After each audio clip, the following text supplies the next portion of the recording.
Imagine. You're doing your university community service in a remote village. But every night, you hear crying from the rice fields, and there's a headless black figure standing behind a tree. What would you do if your friend suddenly became possessed and you started seeing things that defied logic? Before we continue, let's offer a prayer for the Prophet Muhammad, peace be upon him. May these prayers bear witness for us, allowing us to receive his intercession in the afterlife. Please like and subscribe to this channel. Your support means the world in spreading Islamic teachings and becomes a continuous charity that will never cease. This story begins when you are assigned to a community service program in a village that doesn't even appear on maps, hidden behind the silent hills of Banyuwangi. This is where Shinta's story starts, a final-year university student who had no idea that her first step into Wingate village was the beginning of a nightmare she would never forget. The open-bed truck carrying Shinta and her 4 friends moved slowly over the rocky road. The Banyuwangi sky was overcast that afternoon. Gray clouds hid the sun, and the lush trees along the road seemed to watch them in cold silence. No signal, no electricity, only the sound of insects and the whisper of the wind accompanied their arrival in this foreign land. An old man with wrinkled skin waited for them at the village gate, standing motionless while holding a dim lantern. "Welcome," he said flatly. He didn't give his name, only saying he was assigned by the village head to pick up the guests from the city. But one thing immediately made Shinta uncomfortable. The old man's eyes never truly met theirs. They were always cast down, as if avoiding them. The house provided for them was spacious but looked like it had been abandoned for years. The wooden floors creaked with every step, and the old windows couldn't be opened because they were nailed shut from the outside. When night fell, a chill enveloped the room. There were no lamps, only the flickering light of an oil lamp in the wind. Shinta tried to close her eyes, but it was difficult. A sound like footsteps echoed from the attic. Low, deliberate, rhythmic. But when they checked, no one was there.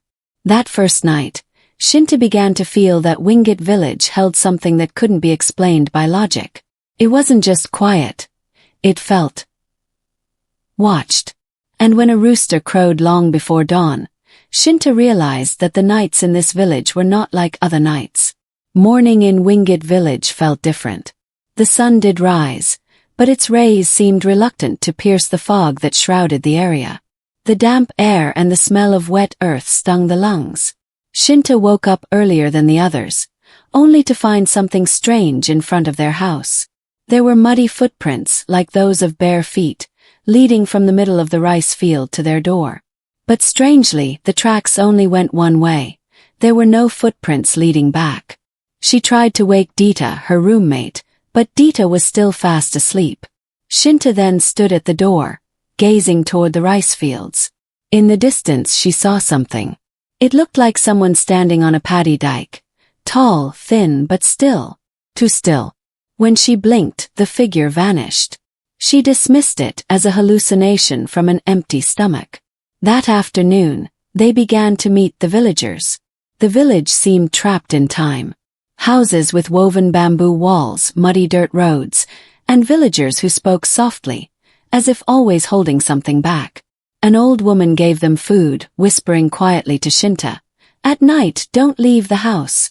Whatever happens, listen to me carefully, child." Shinta just nodded. She didn't think much of it, assuming it was just a local custom. But when the second night arrived, the warning began to feel real. Around 11 o'clock, the sound of crying came from the rice fields. A woman's cry. Faint, long and full of sorrow. Shinta woke up and immediately covered her ears, but the sound seemed to pass through the walls, flowing into her mind. Dita, who woke up in a panic, said she dreamed a woman came knocking on the window, saying, "Open the door, I'm cold." But strangely, their bedroom window was nailed shut from the outside. It was impossible for anyone to be knocking from there. Shinta and Dita didn't dare speak much that night. But before falling back asleep, Shinta glanced at the sky through a crack in the roof. A large black bird was hovering in the night air, circling their house. Without a sound, without a shadow. This village wasn't just silent. It was as if it held an old, unresolved wound. And for some reason, Shinta felt she was slowly being pulled into it. On the third day, the sun was still reluctant to pierce the fog of Wingate village. The morning felt colder than usual. Shinta sat pensively on the porch, watching the trees that seemed to whisper with the wind. Dita was still asleep, but her face was pale. Since that night, Dita had become quieter and had lost her appetite. She would stare at the window with a vacant expression, as if waiting for something. In the afternoon, they were asked to help with activities at the village hall. A few residents gathered, but the atmosphere was stiff. No jokes, no laughter. An old man suddenly asked if they had been given the night guardian water. Shinta was confused. The man then handed her a bottle filled with murky water and said softly, "For protection. If the crying sound comes again." Shinta didn't have time to answer because one of her friends, Rafi, suddenly fainted in front of the hall. His body convulsed. His eyes open but empty. His mouth mumbled softly as if reciting something, but no one understood. Everyone panicked. An old shaman was immediately called. He arrived with a handful of leaves and some water. After reciting a long prayer, he dripped the water into Rafi's mouth. A few minutes later, Rafi woke up, but he screamed loudly. "I saw her.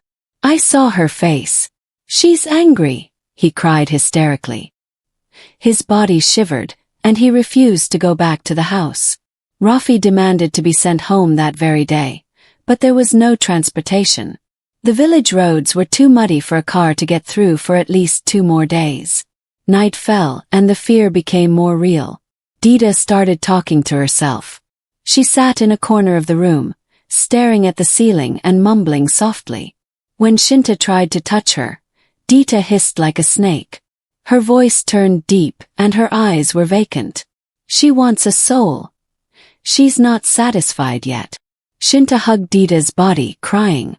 She softly recited prayers into her friend's ear, hoping that whatever was possessing Dita would leave. But the sound of footsteps returned from the attic. This time faster, heavier, as if something large was walking above them. And in the middle of the night someone or something knocked on the door 3 times. Low, rhythmic. No one dared to open it. On the morning of the 4th day, none of them had slept peacefully. Rafi's face was bluish, his body limp. He just lay there, hugging his knees and staring at the empty wall. Dita was still not fully conscious. She didn't respond even when her name was called, as if her soul had not yet returned. Shinta was running out of ideas. She left the house and went to a small shop owned by Mbasaro, the only person who seemed brave enough to talk. Mbasaro looked at Shinta for a long time. The old woman then said softly, "Behind your house there's a large kapok tree. It's never been an ordinary tree. Many say that's where the woman lives." Shinta was confused. "The woman?" she asked. "The one who cries every night. The one who comes when there are outsiders like you. She doesn't like the sound of laughter. She doesn't like light. And what she hates most are people who try to leave this place." Shinta's body trembled. She immediately returned to the house and looked at the backyard. Behind the thick bushes, the trunk of a massive tree towered high. Its roots protruded from the ground like claws ready to grip. When the wind blew, its leaves moved like waving hands. And at the top of the tree, Shinta saw her. A figure of a woman with long flowing hair, a torn and dirty white dress, and empty eyes. She didn't move, just stared straight at the house. Shinta closed her eyes, hoping it was just a shadow.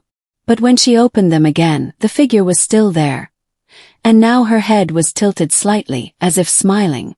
The 4th night was the longest.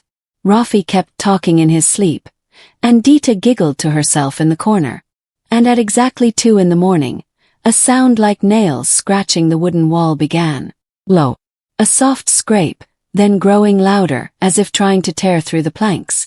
Shinta took the water from the bottle the old man had given her.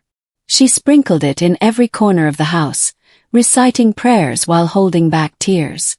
But when she reached the back door, the sound stopped. It was silent for a moment, until a whisper came from right beside her left ear. "Your turn." Shinta collapsed to the floor, her body limp. The back door creaked open slightly, and a cold wind blew in, carrying the stench of blood and the rustling of leaves from no visible tree. The fifth dawn arrived with a sky the color of burnished copper. The morning fog refused to lift, as if Wingate Village rejected the light. No birds sang. The wind blew softly, but it carried a bone-chilling cold. Shinta sat hugging her knees in a corner of the house, her body still trembling from the whisper she heard last night.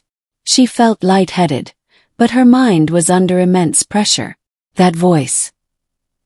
It felt real. Too close. That afternoon, she dared to go to the village head's house. It was at the edge of the village, larger and more solid-looking than the others. But strangely, when she knocked, no one answered. The door opened by itself after a few moments. Inside, an old woman sat spinning thread with a smile. "You're from the city, aren't you?" she asked. "It's time you knew." Shinta didn't answer. The woman then pointed to a faded painting on the wall. It depicted 3 women standing in a rice field, wearing long white dresses, their eyes covered with red cloth. Long ago, they were the guardians of this village. But humans began to cross the line. So one of them could not return. The old woman brought her face close to Shinta's and said in a very low voice, "That one now lives in the kapok tree." Shinta swallowed hard. She knew this wasn't a fairy tale. Everything that happened to Dita and Rafi was no coincidence. She begged for a way out. But the old woman only gave her a piece of red thread and said, "Tie this to the front door.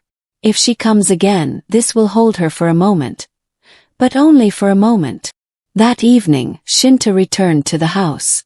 She tied the red thread to the doorknob, reciting prayers in her heart. She was filled with dread. Night was approaching. Dita was still muttering to herself, and Rafi's fever was rising. As midnight approached, the wind blew fiercely. The door rattled and the windows creaked loudly. Then suddenly, the red thread on the front door snapped on its own, as if pulled by something unseen from outside. A moment later, a woman's singing voice could be heard. It was soft, but the melody was like a lament. The song drifted from outside the house, calling. Shinta stared at the door, which was now slowly creaking open. No one was there. Only a thick fog creeping into the house. The fog rolled in slowly, covering the floor like a living, cold breath. Shinta held her breath, hugging Dita's unconscious body. Rafi screamed in another corner, covering his face with his hands as if seeing something beyond human explanation. The singing grew clearer, alluring. But every line felt like a spell seeping into her chest. The voice didn't come from one direction, it came from everywhere. From outside the house, from behind the walls, from under the bed. Shinta's head began to feel heavy, her vision blurring. But she forced herself to stand, grab the oil lamp, and close the gaping front door. But as the lamp's flame brightened, a figure of a woman was visible standing silently behind the windowpane. Her white dress was caked in mud, her long hair obscuring her face. But through the strands of hair, a horrifying smile was visible. The figure didn't move, just stood frozen. But in the next instant, her face pressed against the glass. Her eyes were pitch black without eyelids. Shinta screamed, her body stumbling. But the voice called her name again like a whisper from behind the door. "Shinta! Your turn is near." She pulled Dita, trying to wake her up. But Dita's body was stiff. Suddenly, Dita hissed softly, and another voice came from her mouth, the voice of a woman she didn't know. "You disturbed my resting place. You laughed on land full of wounds. You lit a light in my night." Rafi began to shiver violently, then suddenly froze. His eyes were wide open, but his gaze was empty, unblinking, not breathing. Shinta panicked. She took the water from Basaro, splashing it on Rafi's face while reciting prayers with a hoarse voice. But there was no reaction. Those seconds felt like lightning striking her heart. Outside the house, footsteps grew clearer. Not one but many. Like a procession.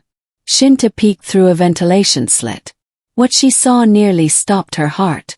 Dozens of figures in shabby white clothes were walking past the front of the house. They had no faces, only dark voids where their eyes and mouths should be.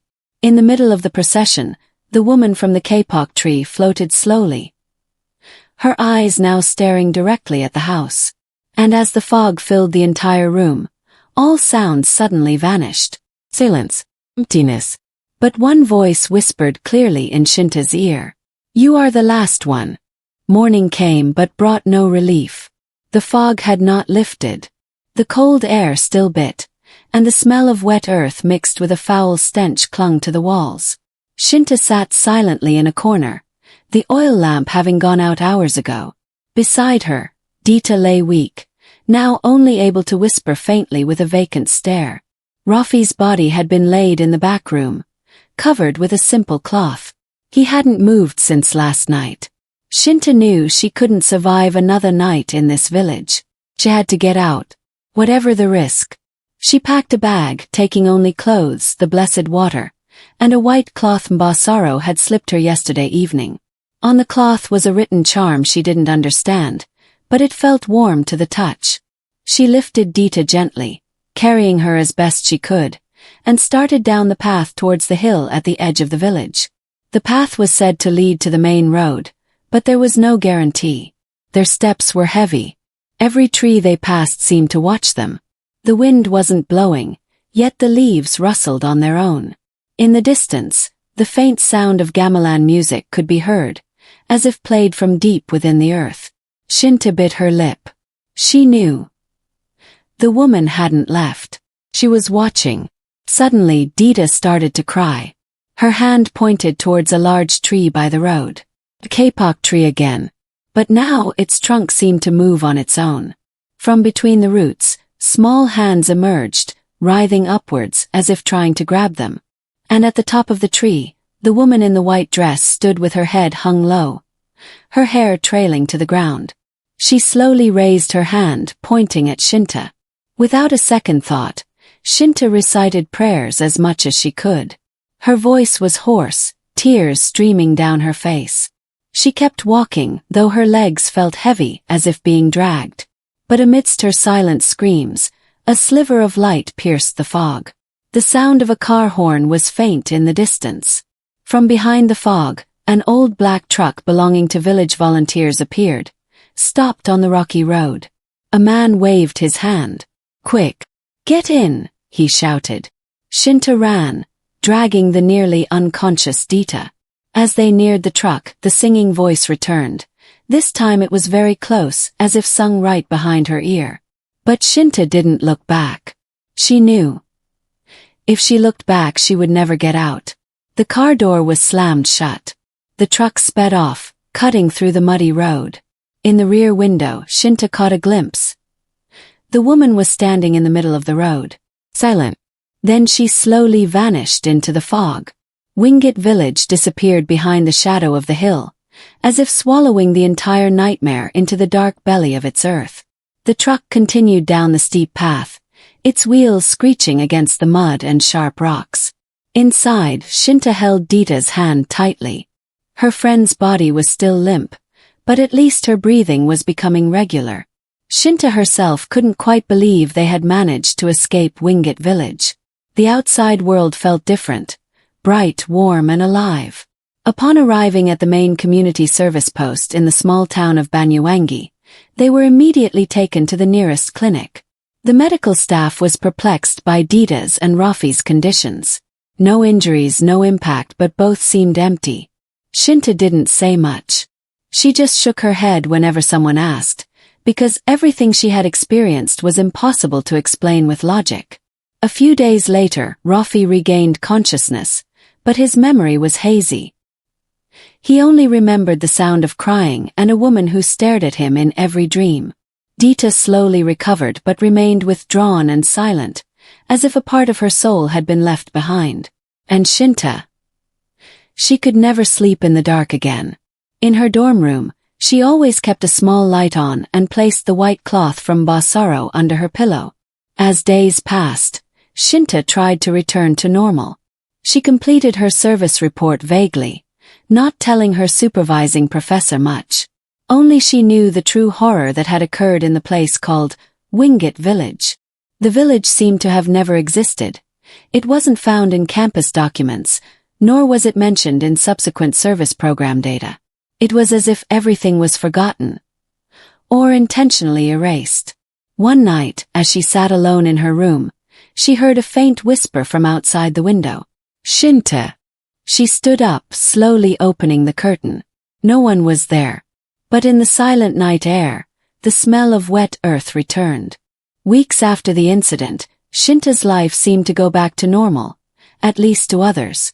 She attended lectures, greeted her professors, and smiled when her friends laughed. But deep inside her, something was broken, something that couldn't be fixed. She often woke up in the middle of the night, drenched in a cold sweat. In her dreams, she was always in a foggy forest, surrounded by the sounds of crying and the whispers of a woman whose face she couldn't see. Sometimes she heard Renata's laughter, sometimes Dita's screams when she saw the grandmother in the back room. And what scared her the most, she saw herself walking behind, not in front, as if there was another entity inside her. One day, while alone in the campus prayer room, Shinta heard soft footsteps approaching. An old woman in a white headscarf sat beside her without a word. Her face was clean, calm, but her eyes held a deep knowledge. "You came from Wingate Village, didn't you?" the woman asked suddenly. Shinta turned quickly, her heart pounding. "Yes. Who are you?" "I am a guardian of that area. But I cannot protect everyone. You must be careful. Sometimes what we bring home is more than just memories." The woman stood up slowly, leaving Shinta speechless. When she got up and looked outside the prayer room, no one was there. Only dry leaves falling and a cool breeze, reminding her of the rustling nights in the village. A few weeks later, Shinta heard shocking news. Dita had disappeared from the hospital. There was no trace, no CCTV footage, just an empty bed and a slightly open window. Her mother cried non-stop, and her father could only stare blankly out the window of their home. From that day on, no one knew where Dita had gone. Shinta felt increasingly watched. A black shadow would sometimes flit past the corner of her eye, the sound of footsteps following her.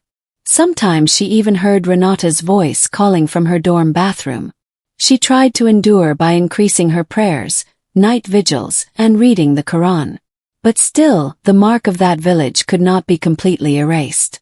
Until one night, she wrote in her diary, "I may have left Wingate Village, but that village now lives in my head. And what's more terrifying, I'm not sure I ever truly got out." Chapter 10. The House That Never Left. 3 months had passed since the trip to Wingate Village, but everything that happened was still clearly etched in Shinta's life. She tried to move on, burying herself in the routine of lectures and campus activities. But what was broken could not be made whole again. On a gloomy afternoon, Shinta gathered the courage to open her old laptop again. The video files from their trip to the village were still saved. She hesitated, but finally played a recording from the beginning of the journey. Their faces were all there, their laughter still cheerful. But after the 15-minute mark, the screen began to flicker, as if disturbed by something unseen. When the camera recorded the old woman's house, there was a quick frame that made Shinta's heart pound. In the back window, a tall black shadow stood watching them. Its face was covered by hair, and its eyes glowed red. Shinta slammed the laptop shut. Her breath came in ragged gasps, cold sweat trickling down her temples.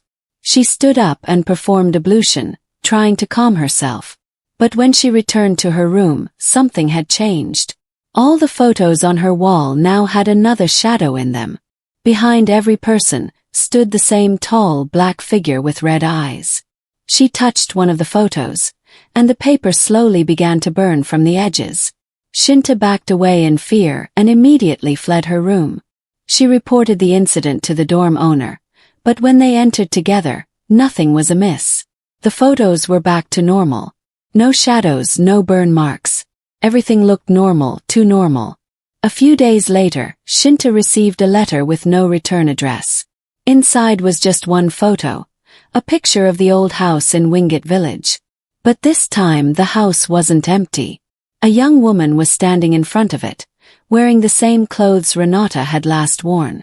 Her face was pale, her eyes empty. Behind her stood the shadow she knew all too well. Shinta covered her mouth.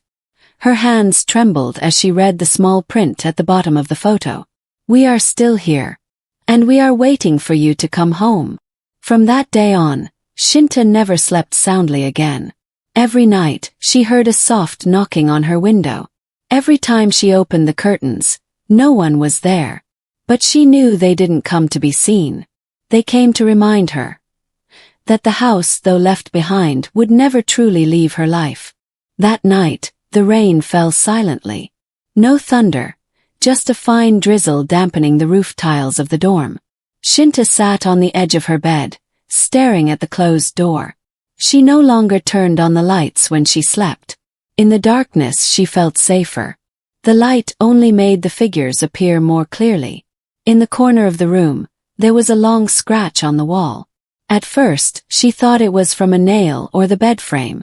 But on subsequent nights, more scratches appeared, as if someone was writing or clawing. Shinta tried to record her nights. She placed her phone in the corner of the room, facing her bed. The next morning, she reviewed the footage. First, it was normal. She fell asleep at 10 p.m. But at exactly 2:11 a.m., her sleeping body began to move on its own. It slowly sat up, then stood. Her eyes remained closed. She walked to the wall and placed both hands over the scratches. In the recording, Shinta's body swayed slightly. But what made her scream wasn't the movement. It was the black figure that emerged from behind her, slowly merging into her body. Shinta fainted while watching it. When she woke up the next day, she was in the nearest health clinic. Her friend Leah had found her in her room, her body stiff and her eyes wide open. The doctor said she had experienced sleep paralysis, but Leah swore she heard Shinta speaking in a strange, murmuring language the night before. She finally left that dorm room. But from that day on, new residents complained about the sound of footsteps at night, the walls changing color, and some said they saw a girl with long wet hair walking down the hall. The dorm manager tried to repaint the room. But every time the paint dried, the scratches would reappear in the same spot. When they tried to move the bed, they found something under the floorboards. A small, grimy, almost rotten photo frame. Inside the photo, Shinta and her friends stood in front of the old house in Wingate village. But it wasn't just the four of them. On the right side stood an old woman wearing a black headscarf and a very sharp smile. She was never there when the photo was taken. And now, she was smiling directly at whoever held the photo. Weeks had passed since Shinta left that dorm room. But the image of the old woman in the photo continued to haunt her. She tried to live a normal life, moving to a new place closer to her family.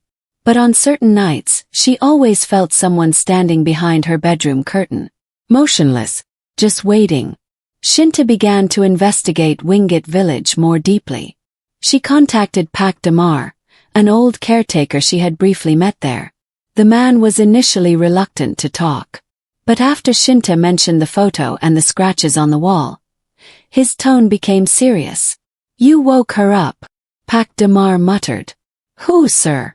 Shinta asked, her voice trembling. "The guardian of the border. She was buried alive by the villagers long ago, accused of bringing a curse. They were wrong. She wasn't a witch, but a protector. After she was gone, the village began to be terrorized.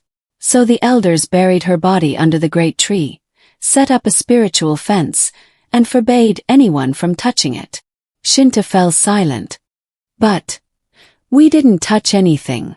Pak Damar sighed heavily. "One of you may have brought something back. Or she simply chose you." Shinta hung up the phone with a shaking hand. That night she couldn't sleep. Her bedroom curtain swayed gently, even though the window was closed. She tried to be logical, maybe it was the wind, a mouse maybe. But at 2 a.m., she heard the sound of cloth being dragged.